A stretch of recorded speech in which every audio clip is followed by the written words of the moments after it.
Hi, everyone, and welcome. Today we have got a special launch of a book, and I am launching this from a very different place. You may notice the background is different because I am traveling around Australia.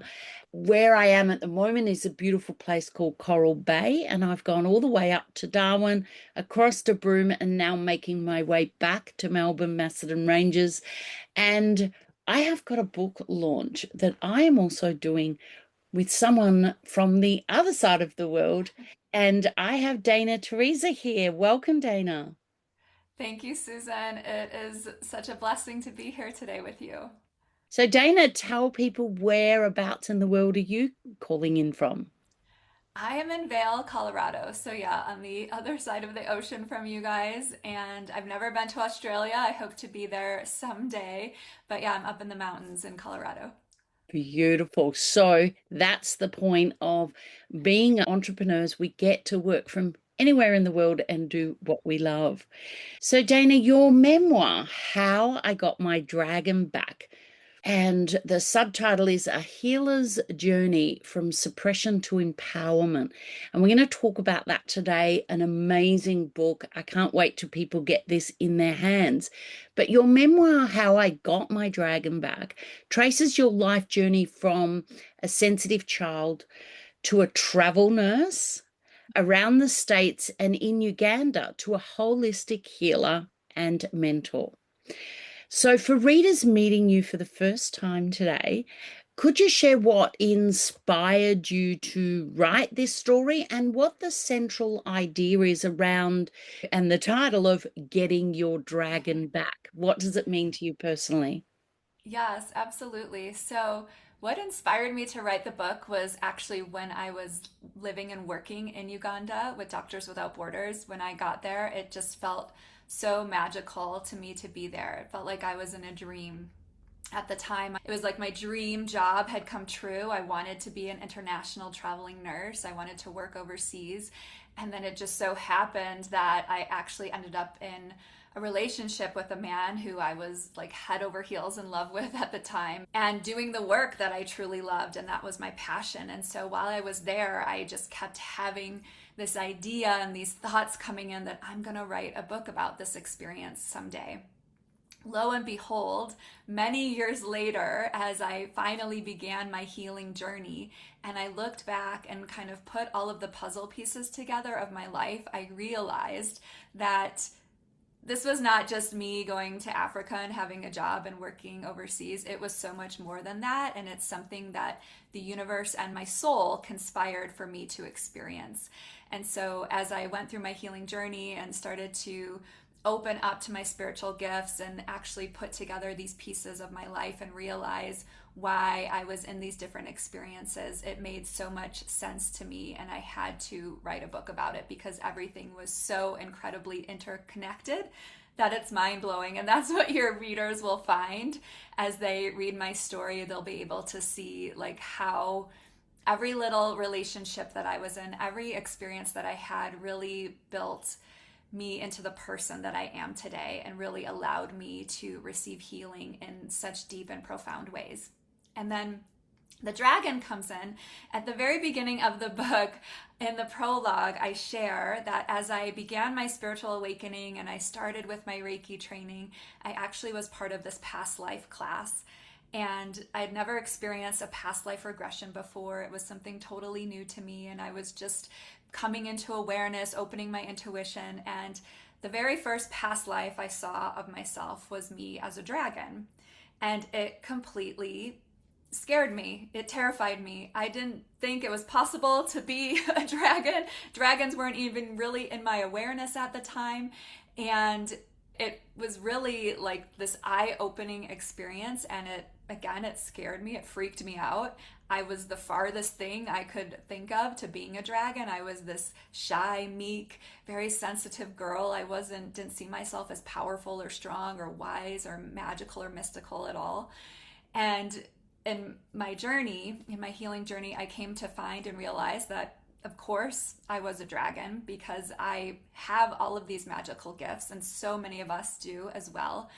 And my journey back to opening and expanding my awareness, my healing, my intuition really helped me to see and discover that I had all of the qualities of a dragon within me all of the time. And I had to go on this experience to find them. And so to me, our dragon energy, I believe that everyone has dragon energy, whether you believe in dragons or not. We all have wise, magical, mystical, bold energy within us. That is within all of us. And if we choose to awaken that in this lifetime, then what we can experience is beyond what we see possible for ourselves right now. Yeah, I absolutely love that. How interesting a read this is. And show everyone the cover. How Oh, amazing yes. the cover is. I am so in love with my cover, and the beautiful designers at Team Publishing put it together. That's dragon scales, it's got the fire in the background. It's totally me. It's like totally aligned with my color palette for my business. And yeah, I couldn't be happier with the cover. Yeah, and like the main thing, I mean, we always love a great cover. And once you get this book in your hand, you'll see the really intricate detail. And then, of course, it just pulls everything together that you're going to read. I absolutely love it.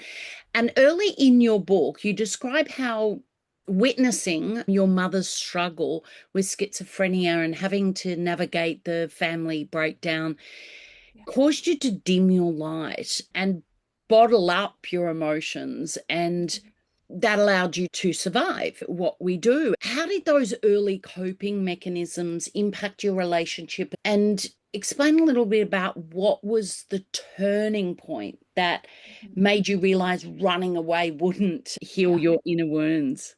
Yeah, so the book starts kind of describing me and who I really was as a young girl. I saw the world as magical. I was talking to trees. I was connecting to spirits, and just I saw and understood the world in a completely different way. And then when my mom was hospitalized with schizophrenia, there was so much shame and silence in my family around that. And I always think of this quote. It's actually from Oprah in one of her books. And she says, trauma isn't what happens to us, trauma is how we respond to what happened to us. And that's really what happened to me, is because no one in my family was talking about it. And I could feel, I was very sensitive, I'm very empathic. I could feel all of the shame and the hurt and the pain and the fear around my mom's illness. So I took that on as my own. I took on the shame, I took on the fear. I thought, since no one was talking about it, I can't talk about it. And so it really caused me to dim my light, hold everything inside, close down my throat chakra, if you know what the chakras are. So we have these energy centers in the body. So I closed down my throat. I stopped expressing myself. I stopped sharing with the world who I truly am. And it just perpetuated itself after time, because the silence in my family stayed the same. That didn't change. And so I came into my young adulthood still carrying that shame and that fear and holding everything inside.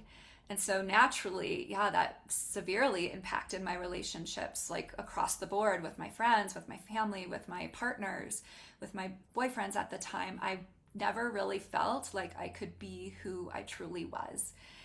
And alongside all that fear, I had this deep fear because I was so intuitive and so sensitive. I had this fear that I was going to turn out like my mom, that I was going to become schizophrenic, because I could see things and I would see images and stuff. So, like, that part of me, like, I could not share that with anybody. And it's almost like I turned it off. I turned off my intuition. I turned off those magical parts of myself. And so in my relationships, I didn't feel like I could be who I was at all. And it finally got to the point, and you'll see in the book, where I started to literally get sick. Like, I was getting physically and mentally sick because I wasn't expressing myself. I wasn't being who I was in the world. And the turning point for the healing, is when the healing truly began, is when I started to, like, it started to impact my health. And then I finally realized, like, something is wrong and I need to get help. Yeah, I hear you there. There's so many people that when something's happened to their parent, you think straight away, well, this is going to happen to me. And that fear that's carried through and that suppression that, that, like you said, has closed down your throat chakra. And sometimes I've heard of people completely losing their voice and they can't speak at all and things like that. So I think the story and the way that you share will really highlight for the readers to start looking at themselves and where else are they maybe suppressing things and where else are they maybe not speaking up or holding on to fear. So I love that and your story around that that readers are going to really enjoy. You also served with Doctors Without Borders in Patonga in Uganda as a nurse for 5 months. 5 months. Can you share what that experience taught you and Yeah. how it shifted your understanding of what the true healing requires? Yeah. I love this question. And during the time that I was there in Uganda, I wasn't quite ready to heal yet. I was still in escape mode. So I was a travel nurse for several years, and then I went overseas with Doctors Without Borders. And so I was like in this programmed way, kind of constantly running away from myself, constantly seeking out new adventures, ways to escape and get away from the source of my pain, which I thought was my family, but really ultimately I had to come back to myself. But when I was in Uganda, the thing that always stuck out to me while I was there is how this community in Patongo, they had undergone and suffered these major atrocities. So if you read the book, you'll see that there was this rebel group that was coming in to try to overthrow the government, and they were essentially, it was genocide. They were trying to kill off the Acholi people, who is one of the main tribes in northern Uganda. And so the government called all the people to these IDP camps. So they were interdisplaced persons camps where the people came and set up their mud huts there so that they could be protected by the government. And knowing what horrible atrocities that these people sustained, but to be there submersed in their community and to see like how much they supported each other and how much they would laugh and have fun and dance and sing, it really like blew my mind. Like my Western mind was like, how can they be like this? They've just experienced these horrible things. How can they be so happy? And what I came to realize years after I left and understand is that it was the community, is that they were so close in community and supporting each other and holding each other up. And they just let it go instead of holding on to it and playing the victim role, like, oh, this happened to us. I can't believe this happened to us, right? They were letting it go. They let it go. They released it, and they weren't holding on to all of that fear and that pain that they sustained. And thinking of the horrible trauma that they went through and comparing it to my own, it was wildly different.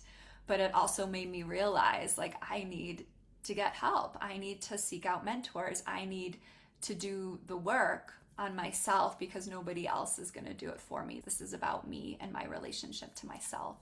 Absolutely. And I love that sort of moment that you said that because you can imagine it's like, well, how do they do it? If they can do it, maybe I can too. Yeah. Amongst all of that, if they can be happy, maybe I can too. And that's what I think is really important when we see something and we think, well, it's possible if they've been through that and they can still laugh and be happy, maybe I can too. And that's what I love about books. It's like when we read a story or we see someone's journey, it allows us to read and make those connections ourselves like Mm-hmm. you did in Uganda, and just those highlights to go, well, something is possible, which I absolutely love. And I know Reiki was one of your first energy healing that you experimented with.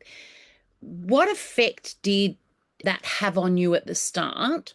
And what was it about those experiences that resonated with you so deeply? Yeah, so with the Reiki training is really when I started to turn my magic back on. Because during my first Reiki training, my Reiki 1 training, I was starting to see colors. I was trading Reiki with another woman who was going through the training with me. And in my third eye, in my mind's eye, I was seeing colors, I was seeing images, I was receiving messages. And I was like, what is this? This is interesting. And I wasn't scared. I wasn't scared at the time. In the book, I share when I was younger, in my early 20s, I believed that I was having this third eye opening, but I wasn't ready for it yet. And it scared me again. It scared me. And so I shut it back down. But in the Reiki training, I was in this really supportive environment where other people were having similar experiences to me. And so that told me that it was okay and it was safe to have. And so I started to realize, like, wow, this is really magical. And throughout the training, like these interesting synchronicities kept happening over and over again, or these funny coincidences. And it just helped me to start to believe and trust again in my own power and in my own gifts. Yeah, I love that. And then being able to then share those gifts with others as you being a mentor, you know, when you suppress those gifts that you've been given, and it stops you being able to not only heal yourself, but help support and heal others. So I think that's what, or be the best in your relationship with others and things like that. And that's why I love it when people get out there, seek help, seek mentors, do the work. It's been something that I've been a big believer in, and I'm not a religious person, but to me, working on yourself and getting help and mentor is that self-development, is my faith in what is possible. So I love that you've done that work and gone through that. And being able to now help so many others with this book and with what you help people with. Now, whether a reader's typically struggling with a relationship pain, carrying burden of shame, or feeling blocked, like as you were, from their true potential, what key realization do you hope that people walk away with after finishing your story, reading your book? How can your journey help them step into their own unapologetic power? Yeah, so I think what the reader will find as they go through my book is that I always followed the breadcrumbs.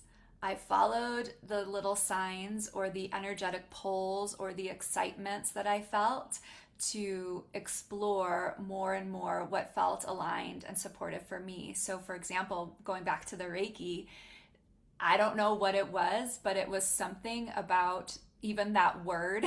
When I started to learn about holistic healing modalities and Reiki, it was something about the Reiki that kept calling me forth. And to this day, I can't even logically explain what it was, but it was this energetic pull that I felt. And I said yes to myself. And so, by saying yes to myself and listening to the things that were really calling me forward and following the breadcrumbs that the universe was leaving for me, it really led me to deeper and deeper levels of healing. And the other thing that I think is an important theme throughout the book is relationships. And what I demonstrate and what I show throughout the book is that our relationships, all of them, so our relationship with our family, with our friends, with our partners, they are all a reflection of what's going on inside of us. And every relationship that we are in has a lesson to teach us. And so when we can see, like, something that my partner does that I really don't like, or a way that my partner makes me feel, what is that really showing me about myself and what still needs to be healed within myself? And so our relationships are our greatest teachers. I firmly believe that, and I demonstrate that really powerfully throughout the book. And so I really want the reader to, as they see my journey, as they see how I put the puzzle pieces together for my life, I really want the reader to start to do that for themselves, to start to put together the puzzle pieces for their life, to start to look at their relationships and see where there's opportunities for greater healing, or to just see and know and understand how deeply we are all connected. I believe that there is this invisible thread that binds us all together, that everything, everyone, everywhere is connected. And we are all here on earth at this time for a purpose, and that's to learn and grow from each other and expand our consciousness.